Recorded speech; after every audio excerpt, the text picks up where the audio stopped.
How's everybody? Good, how are you? Good. Who's going first? Anyone? You guys tired?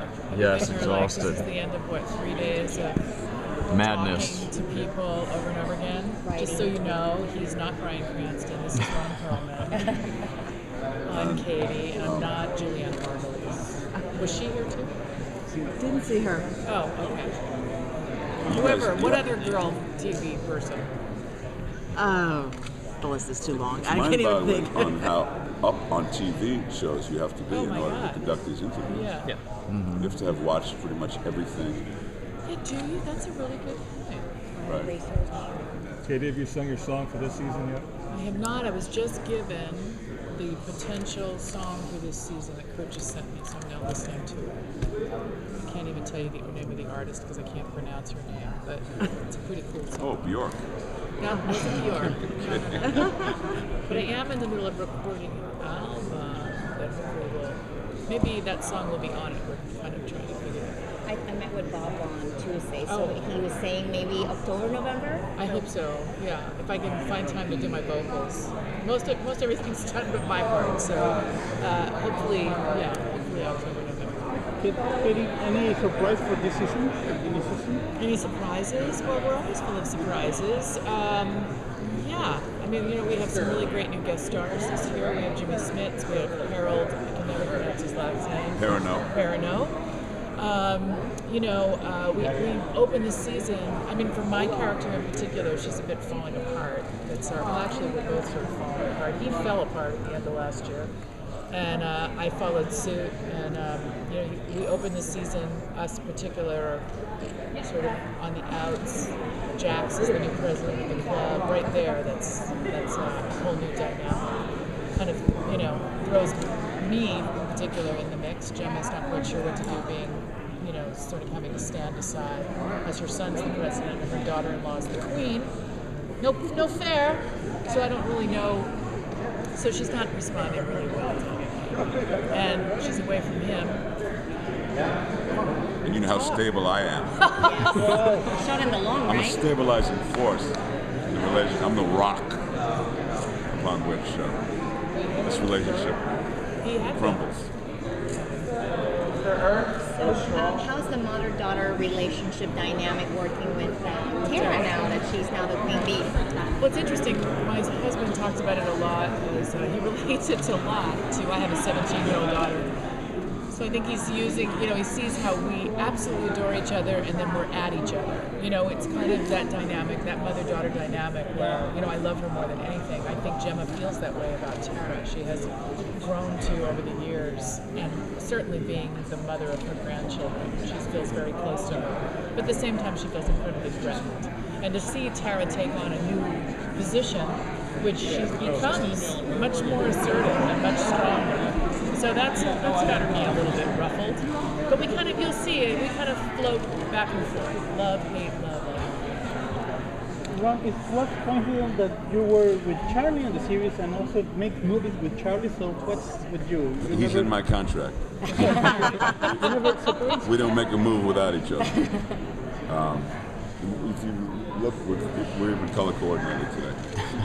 No, we're not at all. It's just a happy coincidence,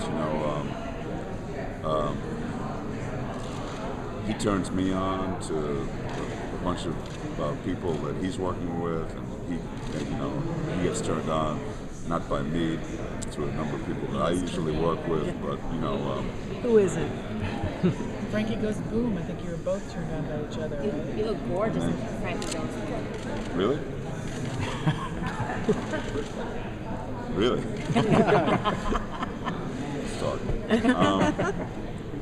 Yeah. He was asked that same question yesterday, and he said, it's even though it's coincidental, it's kind of a nice thing. Everybody kind of has and aspires to the familial element of having a troupe that kind of travels through life together, where we all get a chance to play in different arenas. It's like a team,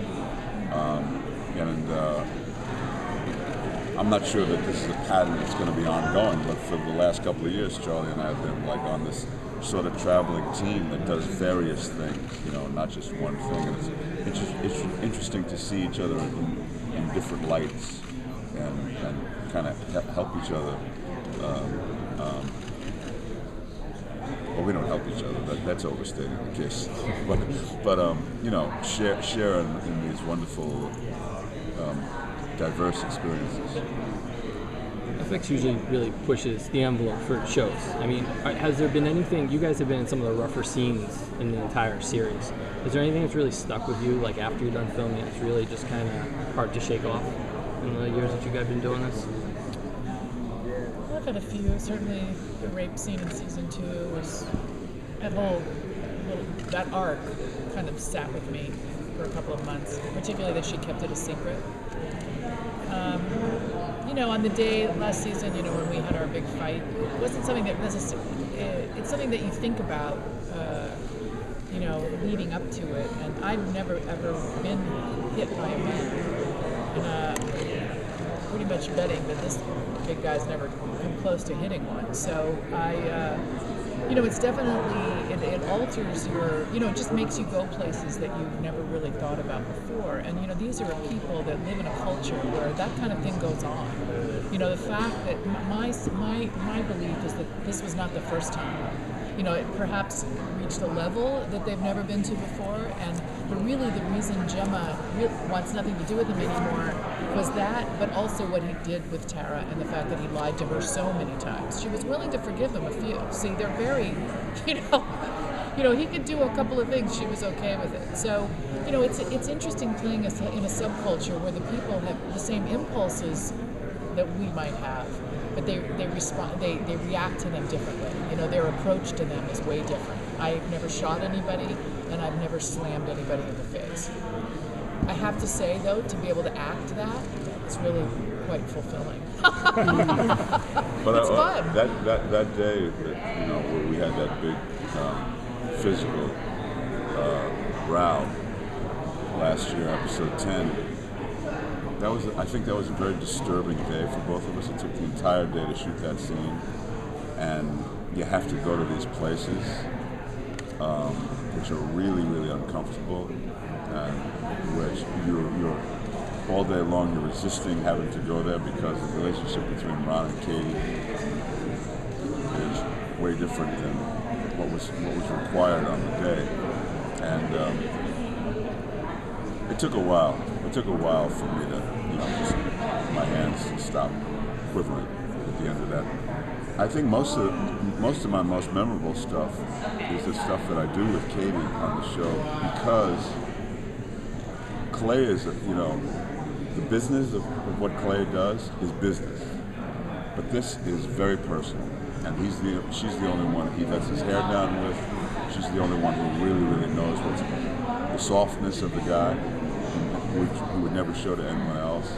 And so we have a history of bringing out very personal aspects of each other in this depicting of this relationship. And those are the things that probably stick with me the most. We have time for one more question. Clay, a lot has been said that he starts the season broken. Halfway through, does he have any tricks up his sleeve, or does he start sort of getting back to being Clay? Tell us a little bit. Well, I think as long as Clay's alive, Clay's a type A personality. Clay takes a back seat to no one. So the fact that he's sitting in the back seat doesn't probably square well, I'm just guessing, with how he views the world. And he's a guy who, when something is broken, he fixes it. And for him to have been retired before he deems it his time to be retired, that's a broken promise. That's a broken sort of destiny. And I'm sure that Clay spends probably the rest of his time on this series, and I don't even know how long that is, trying to figure out what the resolve should be. That's good for him, and hopefully good for everyone else. Thanks, guys. Thank you. Nice to see you. Thanks, guys.